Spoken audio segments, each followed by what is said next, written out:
Hello मेरे दोस्तों। तो आप लोग सभी मस्त होंगे, उम्मीद है। ये क्लास 10th की पार्ट 11 वीडियो है। तो आप लोग ध्यान से समझने का क्या करना, प्रयास करना। ये क्वेश्चन नंबर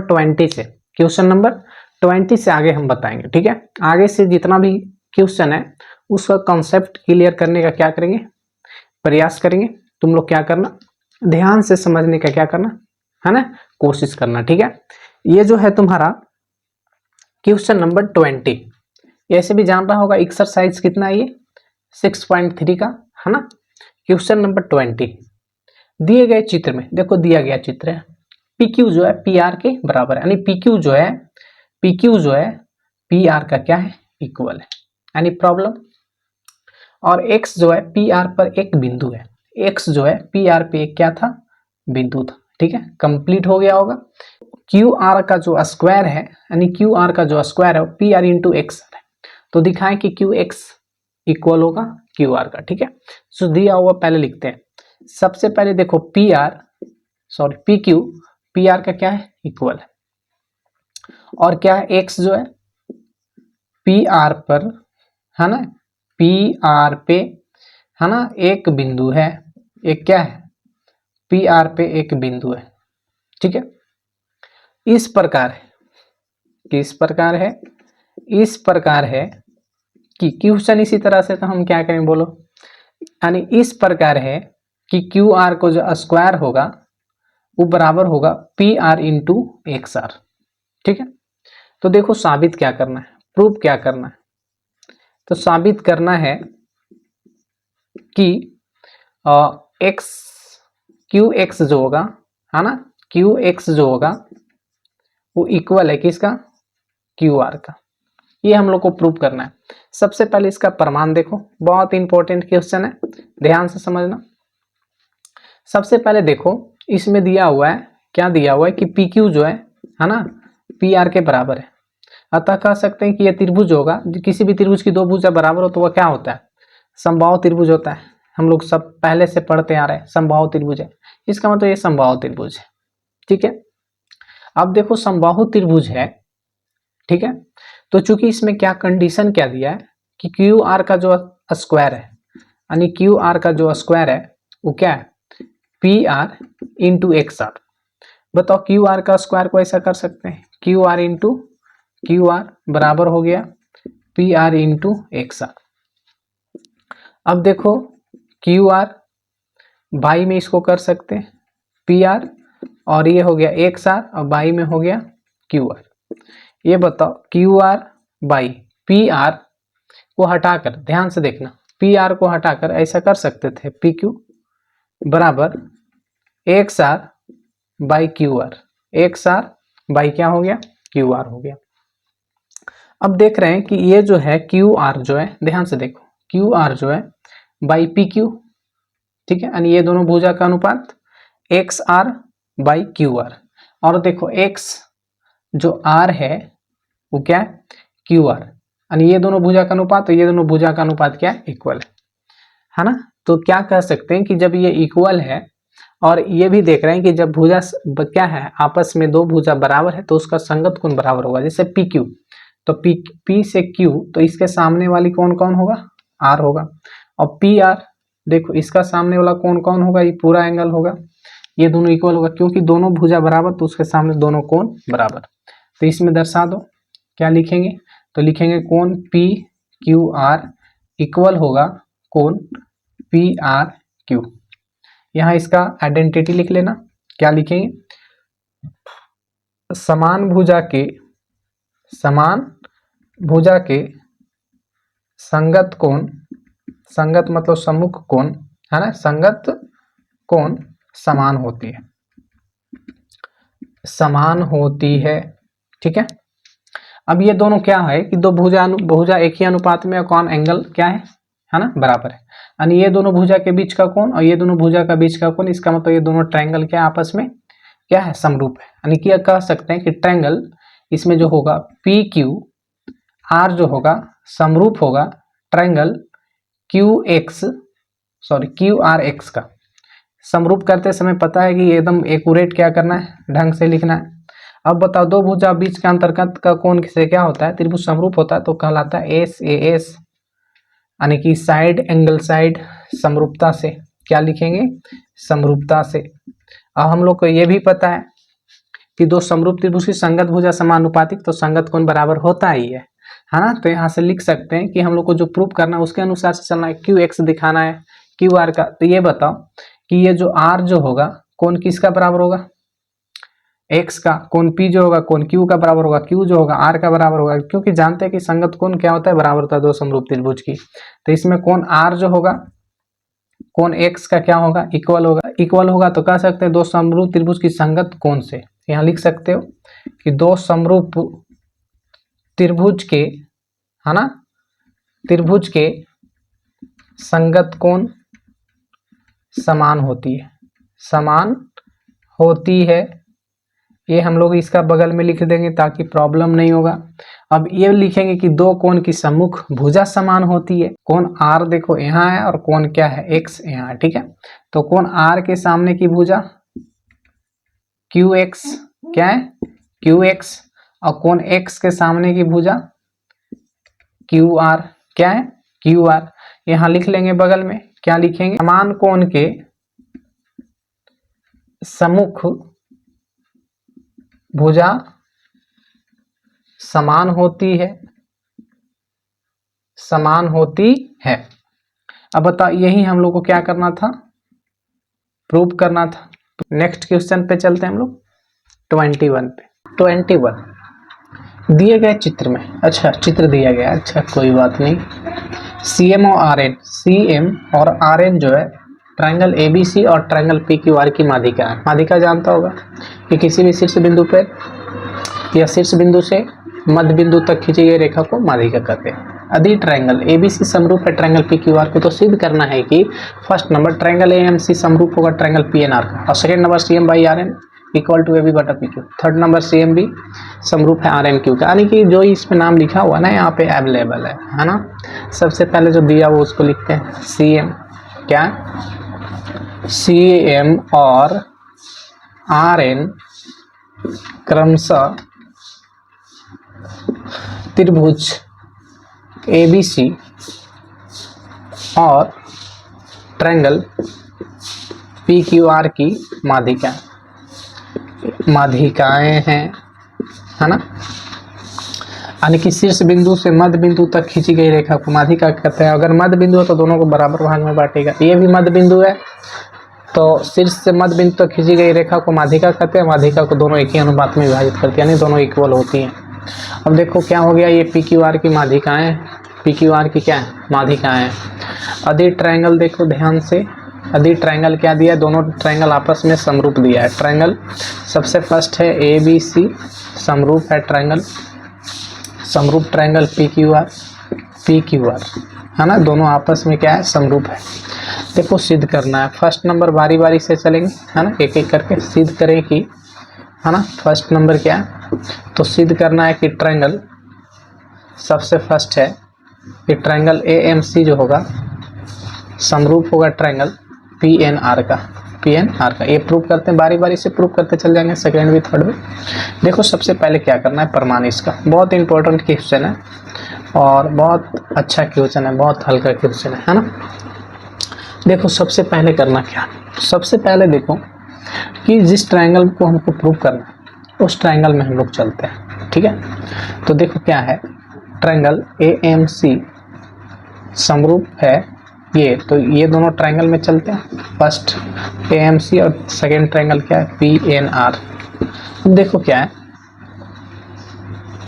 कि सबसे पहले देख रहे हैं कि ये दोनों त्रिभुज जो है आपस में समरूप है ना, जो दिया हुआ। ये दोनों प्रूव करने के लिए हम लोग चल रहे हैं, ठीक है।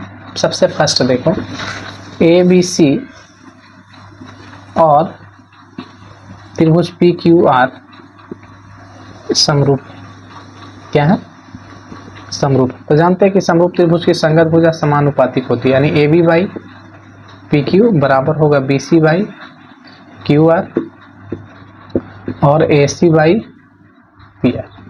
भुजा समानुपातिक और कोण क्या होता है, बराबर होता है, यानी एंगल A जो हो एंगल P के बराबर एंगल बी जो होगा एंगल क्यू के बराबर, और एंगल सी जो होगा एंगल आर के बराबर हो गया। यानी भुजा समानुपातिक और कोण क्या होता है, बराबर होता है। ये मैंने पहले बहुत अच्छे से कंप्लीट किया। अभी भी जानता होगा कि दो समरूप त्रिभुज की भुजा समानुपातिक और या भुजा एक ही अनुपात में होता है और कोण बराबर होता है। ठीक है, अब देखो क्या है कि अगर हम देखो ये दोनों ट्रायंगल में चलते हैं कि ट्रायंगल AMC और ट्रायंगल PNR में क्या देख रहे हैं कि ये माध्यिका है। ठीक है, ये माध्यिका है तो ये मध्य बिंदु होगा। अब मध्य बिंदु है तो दोनों को बराबर भाग में बांटेगा। तो यहाँ से लिख सकते हैं कि जो AM होगा बराबर क्या होगा, तो AM जो होगा MB के बराबर होगा। सेम उधर क्या लिखेंगे, ANP जो होगा NQ का बराबर होगा। अब देखो अगर मान लेते हैं कि चूंकि है ना, चूंकि अगर AB बटा BC बटा इस तरह से दिया हुआ है, इसको लिखते हैं AB बाई PQ बराबर BC बाई QR और AC बाई PR। ठीक, तो देखो क्या होता है समझना, AB बाई PQ, AB, अच्छा AB को हम लोग लिख सकते हैं 2AM और PQ को भी लिख सकते हैं 2NP, क्योंकि टोटल भुजा AB है तो इसको दो बार जोड़ेंगे। या समझो, सीधा समझो कि AB इक्वल टू ऐसा लिख सकते हैं AM प्लस MB, A से B तक की दूरी को हाफ प्लस हाफ पूरा हो जाएगा। और देखो AM प्लस MB को हटाकर AM कर सकते हैं, देखो MB को हटाकर AM कर सकें, दोनों इक्वल हैं। अब देखो AB इक्वल टू क्या होगा, तो AM 2AM बराबर AB, इसीलिए AB को हटा के क्या लिखें 2M लिखें। सेम रूप इसमें अप्लाई करना है, क्या करना, PQ को NP प्लस NQ और NQ को हटाकर NP, तो NP प्लस NP 2NP है ना, तो 2NP यहाँ पे लिख दिए बराबर। देखो क्या है, तो यहाँ देखो BC बाई QR और बराबर AC by PR, AC by PR। अब देखो 2 से 2 क्या हो गया, कट गया, लिखेंगे AM बटा NP बराबर BC बाई QR बराबर में होगा AC by PR। AC by क्या हो गया, PR हो गया। ठीक है, एनी प्रॉब्लम। अब देखो ये इस तरह से देख रहे हैं कि हम ये जो है इस तरह से देख रहे हैं कि आपस में क्या है, बराबर है। अच्छा ठीक है, इसी प्रकार ध्यान से देखो, अच्छा इसी प्रकार यहाँ देखो हटा के कर सकते हैं AM और NP को, यानी AM को हटाकर MB भी कर सकते हैं, यहाँ लिख देते हैं MB। और देखो NP को हटाकर NQ कर सकता है, NP के हटाकर क्या कर सकता है NQ बराबर क्या लिखेंगे, बाकी होगा BC बाई QR बराबर में होगा AC बाई P। यानी दोनों सेम है तो ऐसा कर सकते हैं हम लोग, बिल्कुल कर सकते हैं। अब देखो जो प्रूव करना था उसमें चलते हैं। तो ट्रायंगल जो प्रूव करना था, देखो प्रूव क्या करना था, AMC और क्या है PNR है ना, AMC और ट्रायंगल PNR, ध्यान से देखो PNR, ये समरूप दिखाना था। तो क्या देख रहे हैं कि भुजा समानुपातिक है, देखो ध्यान से भुजा समानुपातिक दिख रहे हैं। क्या दिखाएं कि AM जो है NP यानी AM बटे NP और AC देखो AC बाई PR। अब देखो AC बाई PR यानी इस भुजा और इस भुजा और इस भुजा इस भुजा, देखो ये दोनों भुजा का अनुपात और ये दोनों भुजा का अनुपात एक ही है। और देख रहे हैं कि एंगल जो है ये जो है P के बराबर है दोनों ट्रायंगल में। कोने जो है कोण P का बराबर, देखो कैसे पता चला था, कोने जो है कोण P का बराबर है क्योंकि समरूप त्रिभुज दोनों था तो दोनों भुजा समानुपातिक था और एंगल क्या था, आपस में बराबर था। तो यहाँ से हम लिख सकते हैं एंगल क्या लिखेंगे कि एंगल A जो होगा एंगल P के क्या होगा, इक्वल होगा। अब जानते हैं किसी भी त्रिभुज की दो भुजा समानुपातिक हो और उसके अंतर्गत का कोण बराबर हो तो दोनों ट्रायंगल समरूप होते हैं। यानी ट्रायंगल लिख सकते हैं AMC, क्या लिखेंगे AMC, तो समरूप होगा ट्रायंगल। देखो AMC, ठीक है तो देखो इसमें क्या लिखना पड़ेगा, PNR, PNR समझ में आ रहा होगा। तो यहाँ लिखेंगे PNR, ये समरूप हो गया। लिखेंगे साइड एंगल साइड समरूपता से, समरूपता से ये क्या हो गया, प्रूव हो गया। तो फर्स्ट नंबर प्रूव हुआ। सेकेंड नंबर पे चलते हैं, यानी प्रॉब्लम, कोई दिक्कत नहीं होगा। अब सेकेंड नंबर देखो क्या प्रूव करना है, तो सेकेंड नंबर देखो यही प्रूव करना है ना, सेकेंड नंबर ये प्रूव करना है। सेकेंड नंबर प्रूव करने वाले ये वाला, ठीक है। तो अभी मैंने प्रूव किया था कि ट्रायंगल AMC जो है समरूप है ट्रायंगल PNR का। तो जानते हैं दो समरूप त्रिभुज की संगत भुजा समानुपातिक होती है, ठीक है। तो देखो समानुपातिक होगा तो यहाँ से लिख सकते हैं, क्या लिखेंगे, CM बाई क्या होगा, RM, और ये जो है ऐसा लिख सकते हैं कि AC बाई जो है, AC बाई क्या लिख सकते हैं, PR, ठीक है। क्योंकि दो समरूप त्रिभुज की संगत भुजा समानुपातिक होती है। कोई प्रॉब्लम, प्रूव करना उस पर चलना है, CM और RN तो प्रूव करना है, लेकिन AB बटा क्या दिखाना है, PQ दिखाना है। AB बाई क्या दिखाना है, PQ दिखाना है। सबसे पहले देखो क्या करते हैं कि यहाँ पे देखो जो प्रूव किया मैंने, जो पहले अच्छे से ढंग से मैंने बताया है, देखो AM बटा NP, AM बटा NP, इससे पहले मैंने प्रूव किया है। क्या प्रूव किया है, ध्यान से समझो, कभी भी कोई प्रॉब्लम नहीं होगा। देखो क्या है कि संगत भुजा समानुपातिक होती है। तो AB बटा PQ, BC बटा QR और AC बटा PR। तो बताओ AC बटा PR को हटाकर हम क्या AB बटा PQ कर सकते हैं। तो यहाँ क्या होगा, CM बाई RN बराबर है AC बाई PR। तो AC बाई PR को हटाकर AB बटा PQ कर सकते हैं, दोनों आपस में इक्वल है। AB बटा क्या लिख दिए, PQ लिख दिए। एक कैसे हुआ, तो यहाँ लिख देना कि AC by PR equal to AB बटा PQ, ये दोनों आपस में क्या था, बराबर था, इसलिए इसको हटाकर मैंने ये प्रूव किया। तो ये तुम्हारा सेकेंड नंबर क्या हो गया, प्रूव हो गया। थर्ड नंबर देखो, सबसे पहले देखो क्या करना है, ये प्रूव करना है, ठीक है। तो ये प्रूव करने के लिए सबसे पहले इस त्रिभुज में हम लोग को चलना पड़ेगा कि नहीं। तो क्या चलना पड़ेगा, तो जो त्रिभुज प्रूव करना है CMB, और ट्रायंगल किस में प्रूव करना है, ट्रायंगल RNQ में। अब देखो ध्यान से क्या करना, RNQ में प्रूव करना है।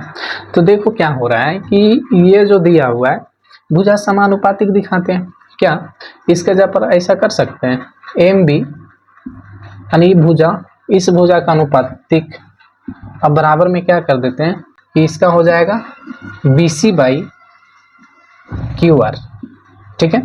देखो BC बाई QR, ऐसे भी हम लोग जानते हैं, क्या जानते हैं कि AM बटा NP, AM बटा NP और BC बटा QR और AC बटा PR।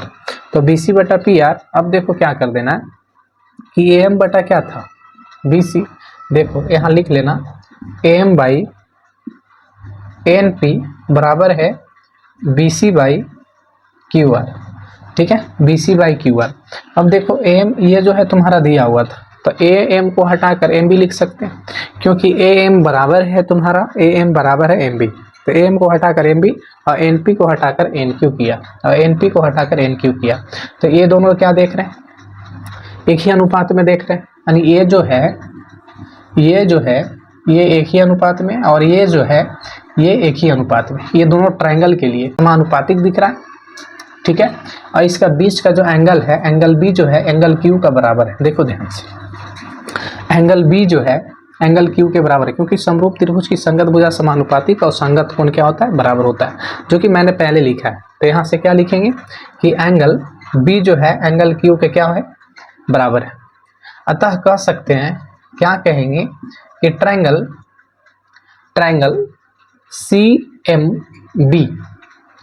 CMB समरूप होगा ट्रायंगल CMB लिखे। देखो CMB ये जो कोण बराबर किए थे अंत में लिखे हैं, ठीक है, अमाधिका तरफ से चल रहा है, तो इसमें चलना पड़ेगा RNQ।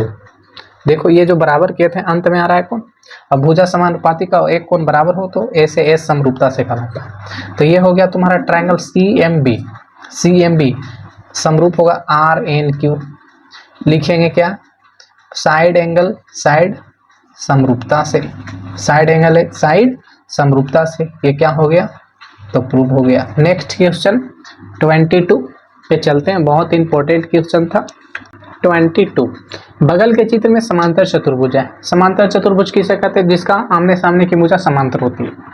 आमने सामने की भुजा समांतर होगा तो समांतर चतुर्भुज कहेंगे, समान होगा आमने सामने भुजा तो आयत हो जाएगा। लेकिन ये समांतर चतुर्भुज है, इसका मतलब ये भुजा ये भुजा ये भुजा, यानी ये दोनों समांतर और ये दोनों समांतर। सीधा ABCD का विकर्ण देखो, ABCD का विकर्ण है ना, BD रेखाखंड AE को F बिंदु पर प्रतिच्छेद करता है ना। यानी कहने का मतलब है कि जो इसमें AE जो है रेखाखंड जो है F बिंदु पर क्या करती है? प्रतिच्छेद करती है।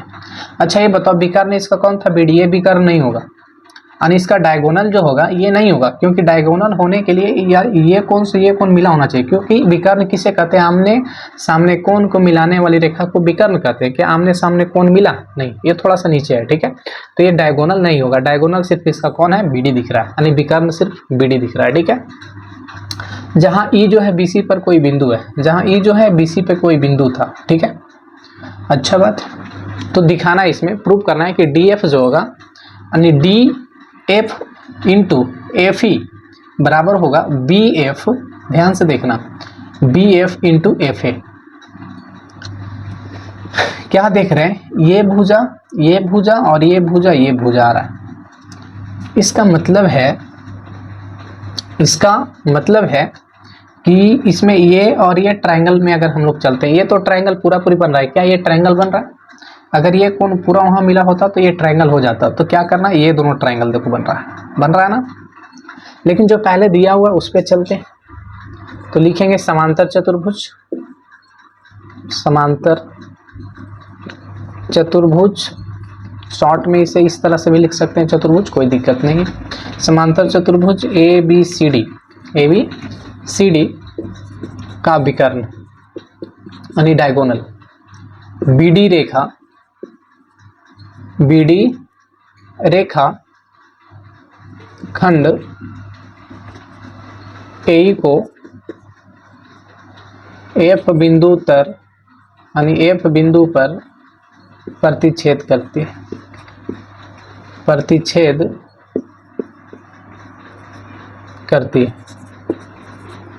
F बिंदु पर प्रतिच्छेद करती है,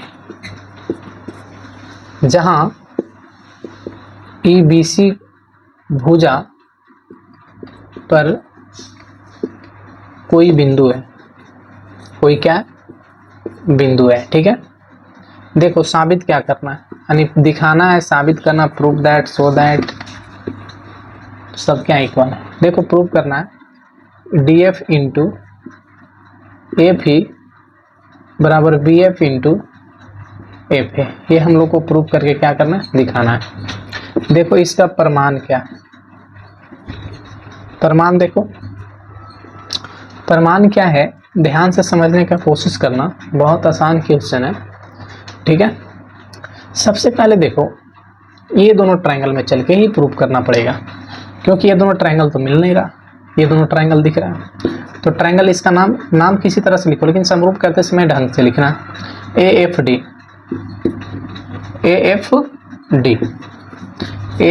और त्रिभुज BFD में, ठीक है।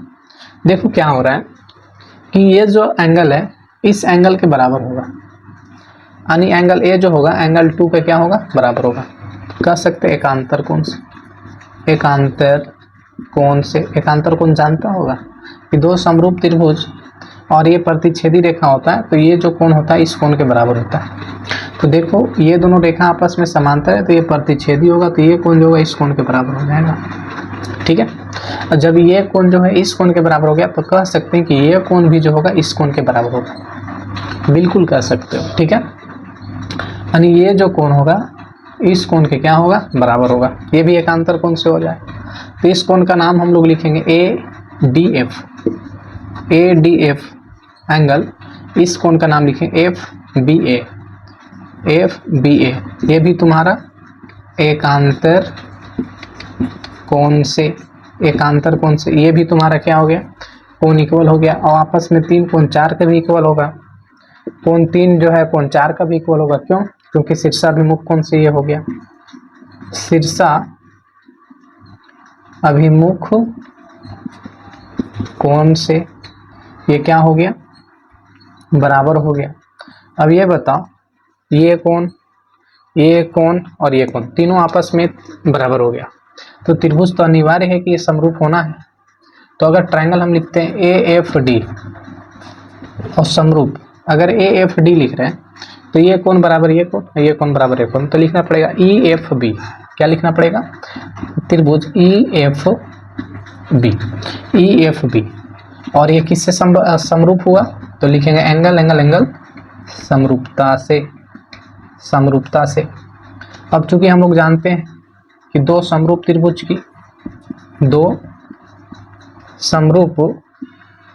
त्रिभुज की भुजा समानुपाती, या कह सकते हैं भुजा एक ही अनुपात में, यानी भुजा समानुपातिक एवं संगत कोण समान होती है, जो कि मैंने प्रूव भी किया इसको अच्छे से। अब चूंकि क्या करना है कि त्रिभुज AFD समरूप है त्रिभुज EFB का, ठीक है। तो जो प्रूव करना है उसके अनुसार से चलना है, जो फालतू भुजा है उसको नहीं लेके चलना है। DF, तो अगर इसमें हम लोग DF लेते हैं, अगर इसमें हम DF लिए तो इसमें क्यों लेना पड़ेगा, अगर इसमें हम क्या लेते हैं DF, तो इसमें लेना पड़ेगा BF। ध्यान से देखो, DF तो इसमें BF।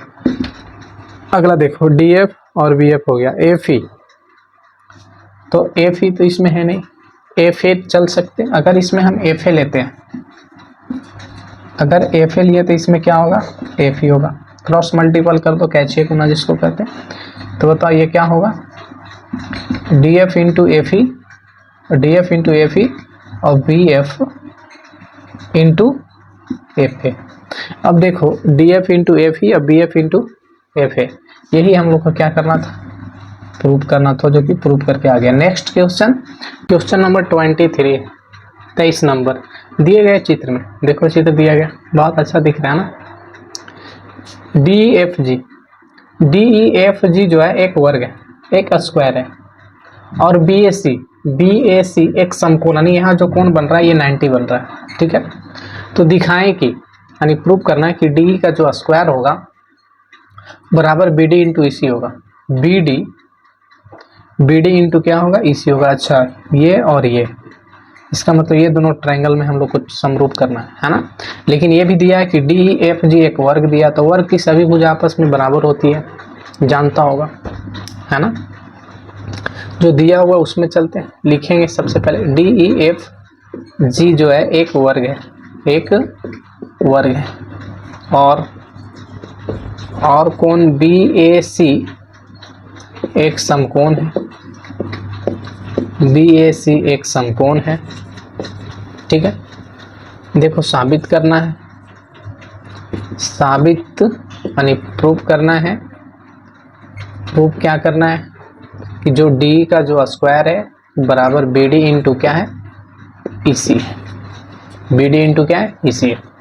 सबसे पहले इसका प्रमाण देखो, ये बताओ DEFG एक क्या है, वर्ग है, तो वर्ग की सभी भुजा बराबर होगा, यानी DE जो होगा बराबर होगा, DE जो बराबर होगा वो होगा EF, बराबर होगा FG, और बराबर होगा GD को GD बोलो या DG बोलो, ये चारों आप भुजा आपस में बराबर होगा। अच्छा, अगर हम ट्रायंगल चलते हैं ABC में, देखो ABC में अगर ट्रायंगल में चल रहे हैं हम लोग, तो एक कोण का 90 है, तो बाकी शेष कोण का योग 90 होगा, यानी टोटल कोण का योग 180 होता है, उसमें से ये 90 है, तो ये और ये दोनों भी कोण मिलाकर 90 होना चाहिए ना। तो यहाँ से क्या लिख सकते हैं, एंगल A जो है, यानी वो एंगल 1 जो है, एंगल C इक्वल टू 90। समीकरण क्या मान लो फर्स्ट, समझो ना, कोई दिक्कत नहीं होगा, बहुत ये कठिन क्वेश्चन नहीं है ना।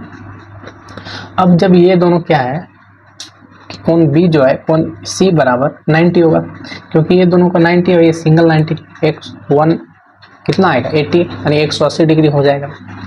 त्रिभुज के तीनों कोणों का योग जानते ही हम लोग। अब देखो त्रिभुज इसमें चलते हैं, थोड़ा सा ध्यान से देखना त्रिभुज क्यों चल रहे हैं। कुछ तो रीज़न है, बिल्कुल रीज़न है, क्योंकि ये और ये ट्रायंगल की बात कर रहे हैं, तो कोशिश कर रहे हैं कि ये जो कोण है ना किसी कोण के हम बराबर करते हैं। मेरा कहने का मतलब ये, तो ट्रायंगल एफईसी में चलते हैं, एफईसी में। अब एफईसी में चल रहे हैं तो इसमें 490 है, तो 2 और सी इक्वल टू क्या होगा, कोण सी इक्वल टू 90 होगा, क्योंकि 4 तो 90 है ही है, तो ये 90 फिक्स। क्योंकि हम लोग वैसे भी जानते हैं कि वर्ग जो होता है ना, वर्ग की सभी कोण क्या होते हैं 90 होते हैं। तो इस साइड 90, तो उधर 90, अब दिया हुआ भी है ये 90, क्योंकि इस तरह से रहता है तो 90 ही पड़ते हैं। तो ये दोनों का मिलाकर 90 और ये 90 180 हो जा रहा है। ये समीकरण क्या मानते हैं, सेकेंड। अब देखो दोनों RHS क्या है 90 90, इसका मतलब LHS तो इक्वल होगा ना, तो लिखेंगे समीकरण फर्स्ट और समीकरण सेकेंड से।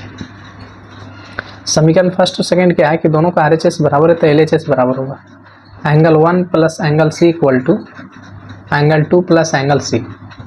तो एंगल C इक्वल है, कट गया, क्या बचा कि एंगल 1 जो होगा एंगल 2 का क्या होगा इक्वल होगा, यानी ये जो है इस कोण के क्या है बराबर है।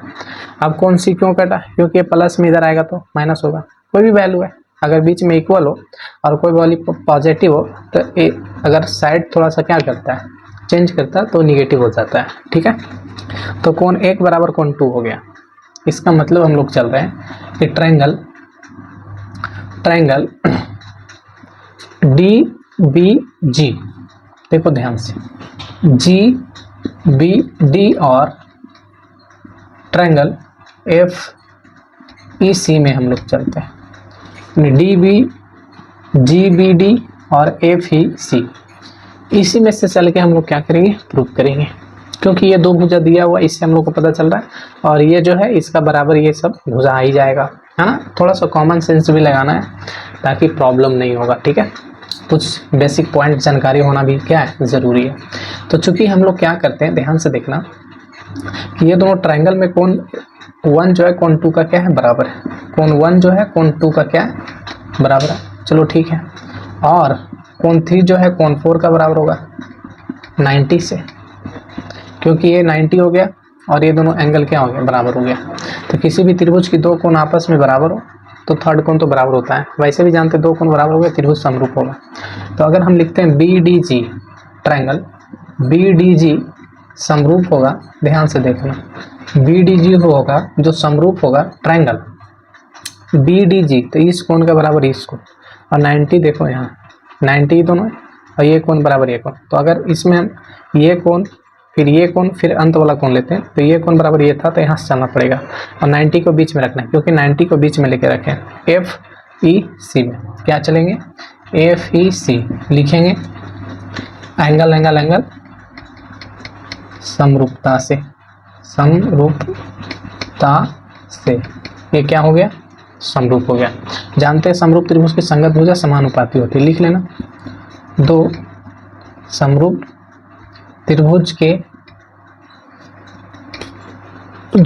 त्रिभुज की संगत भुजा समानुपाती होती है, यानी एक ही अनुपात में होता है। तो अगर हम इसमें BD लेते हैं, जो प्रूफ करना तो BD आ ही रहा है, अगर इसमें हम BD लिए तो उसमें क्या लेना पड़ेगा FE बराबर।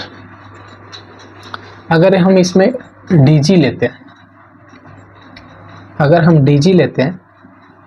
तो इसमें लेना पड़ेगा EC। अब देखो तिरछा तिरछी गुना कर दो, है ना। तो बताओ ऐसा हो सकता है, क्या गुना करेंगे ध्यान से देखना, FE इंटू DG बराबर BD इंटू EC, लिख सकते हैं, बिल्कुल लिख सकते हैं। अब बताओ ध्यान से देखना, FE को हटाकर हम D कर सकते हैं, देखो FE को हटा के D कर सकते हैं, जो प्रूव करना उसके अनुसार से चलना है। D इंटू FE को हटा के और DG को हटा के, क्योंकि ये भुजा भी इस भुजा के बराबर है, तो DG ध्यान से देखना, DG को हटाकर D भी कर सकते हैं, इक्वल है, चलो डी कर दें बराबर, क्या लाना था प्रूव करके, ध्यान से देखो बी डी, तो बी डी तो दिख ही रहा, इंटू ई सी, ई सी भी दिख रहा। अब बताओ डी इंटू डी क्या होगा, तो डी का स्क्वायर होगा बराबर में बी डी इंटू ई सी, जो कि हम लोग को क्या करना था, प्रूव करके लाना था। तो ये हो गया हमारा प्रूफ। नेक्स्ट क्वेश्चन 24 नंबर, एक ऊर्ध्वाधर छड़ी, ऊर्ध्वाधर मतलब होता है पूरा हॉरिजेंटल नहीं, पूरा वर्टिकल होना चाहिए, ठीक है, ऊर्ध्वाधर, जिसको उदर्ग भी कर सकते हो, जो 15 सेंटीमीटर लंबी है। अच्छा ठीक है, जमीन पर 12 सेंटीमीटर लंबी छाया बनाती है। ठीक उसी समय एक ऊर्ध्वाधर मीनार है ना, वर्टिकल एक मीनार है, जो जमीन पर 50 सेंटीमीटर लंबी एक छाया बनाती है। तो मीनार की क्या निकालना, ऊंचाई यानी हाइट निकालना। ये सबसे पहले जान लेना जरूरी है कि ये जो तुम्हारा क्वेश्चन है हाइट एंड डिस्टेंस का, जो क्या है त्रिकोणमिति के थोड़ा सा बात पढ़ना, हाइट एंड डिस्टेंस, उसमें बहुत अच्छे तरीके से पढ़ाएंगे, कोई दिक्कत नहीं है, ठीक है। फिर भी समझो, समझ में आएगा। एक ऊर्ध्वाधर मीनार, सॉरी एक ऊर्ध्वाधर छड़ी, मान लेते हैं एक जो है ये ऊर्ध्वाधर छड़ी है, ठीक है, ऊर्ध्वाधर क्या छड़ी, मान लेते हैं ऊर्ध्वाधर छड़ी, इसकी लंबाई ए से, यानी कि लंबाई क्या है ए बी, जो 15 सेंटीमीटर लंबी है। अच्छा 15 सेंटीमीटर लंबी है, ठीक है, जमीन पर 12 सेंटीमीटर लंबी छाया बनाती है ना। इसका मतलब है कि सूर्य का प्रकाश जो है ना, यहाँ से उगा हुआ है। अब यहाँ पे लाइट मारेगा तो निश्चित है ना, निश्चित है इसका छाया इधर की ओर ही बनेगा, ठीक है ना। और छाया की लंबाई कितना था, तो छाया की लंबाई जो है 12 सेंटीमीटर है, और ये ऊंचाई कितना था, 15 सेंटीमीटर था। ठीक उसी समय, अच्छा ठीक उसी समय एक ऊर्ध्वाधर मीनार, मान लेते हैं मीनार होगा, ये ऊर्ध्वाधर मीनार है, ठीक है। एक ऊर्ध्वाधर मीनार जमीन पर 15 सेंटीमीटर लंबी छाया बनाती है। अच्छा इसका जो है ना हाइट नहीं दिया, सिर्फ दिया है कि अगर मान लेते हैं कि P और Q एक क्या है, ऊर्ध्वाधर मीनार है, इसकी छाया जो है QR बना रही है, और इसकी लंबाई जो है 50 सेंटीमीटर दे रखा है, ठीक है। तो ये मिला देंगे, और ये हमेशा जो है समकोण त्रिभुज ही बनेगा, जान लेना। हाइट एंड डिस्टेंस जब पढ़ाएंगे ना तो बहुत अच्छे तरीके से समझ में आएगा। अब ये जान लो कि जब एक ही समय जो होता है ना, एक ही समय अगर ये दोनों ट्रायंगल इस तरह से बन रहा है, दोनों आकृतियां अगर एक ही समय में बन रहा है, जब सूर्य का प्रकाश यहाँ उगा हुआ रहता है, तो एक ही समय जब बनाया गया कोण जो होता है आपस में बराबर होता है। इसी में बताएंगे तुम लोग का उन्नयन कोण और अवनमन कोण, जिसको उन्नयन भी कोण बोलते हैं और अवनमन कोण बोलते हैं, जो हाइट एंड डिस्टेंस में बहुत अच्छे तरीके से मैंने बताएंगे, ठीक है। तो सबसे पहले चलते हैं, पहले जो माने उसको लिख लेते हैं। माना कि ए बी छड़ी की लंबाई है, छड़ी की क्या है, लंबाई है, तथा BC इसकी छाया की लंबाई, छाया की लंबाई लिखना पड़ेगा। और ठीक उसी समय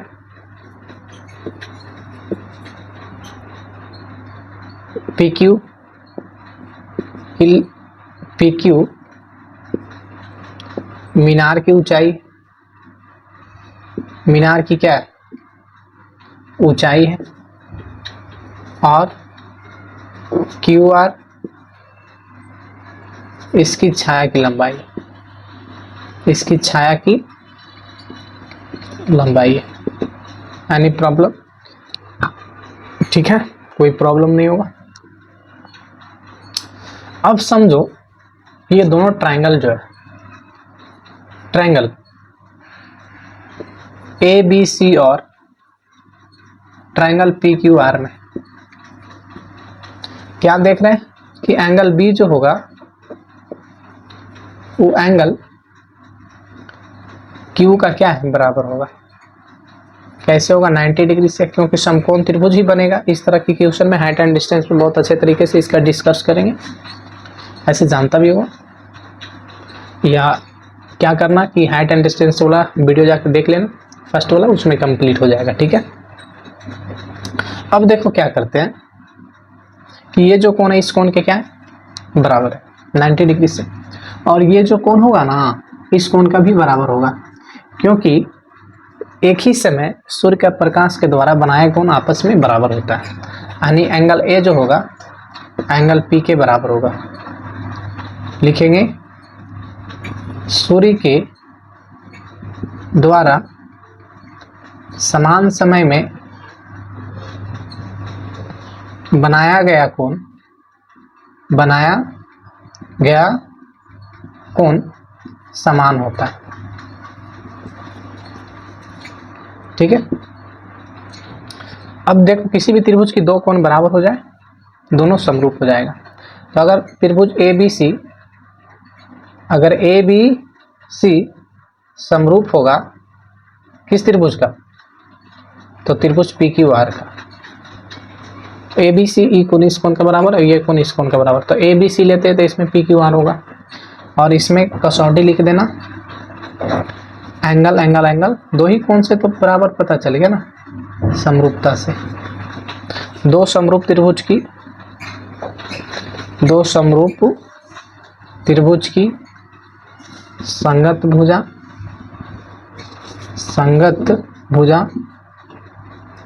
समानुपाती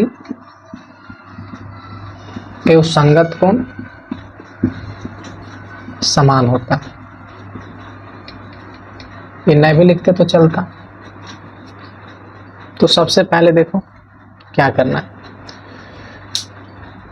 कि इसका भुजा जो दिया वो चलना है। तो इसका भुजा क्या है, अगर ए बी हम लोग चलते हैं तो ए बी का मान दिया हुआ है, तो इसमें क्या होगा पी क्यू का मान निकालना है ना, यही तो हाइट होगा ना, इसी का मान हम लोग का क्या करना है निकालना है। हाइट को क्या मान लो 8 सेंटीमीटर मान लो, बेहतर रहेगा।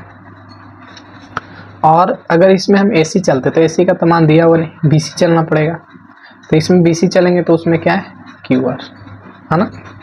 अब देखो ए बी की वैल्यू 15, ए से बी तक की दूरी 15 सेंटीमीटर है तो 15 लिख दिए, और इसका पी क्यू की ऊंचाई को क्या माने एच माने, बी सी की लंबाई क्या है 12, और इसका वैल्यू कितना है 50 है ना।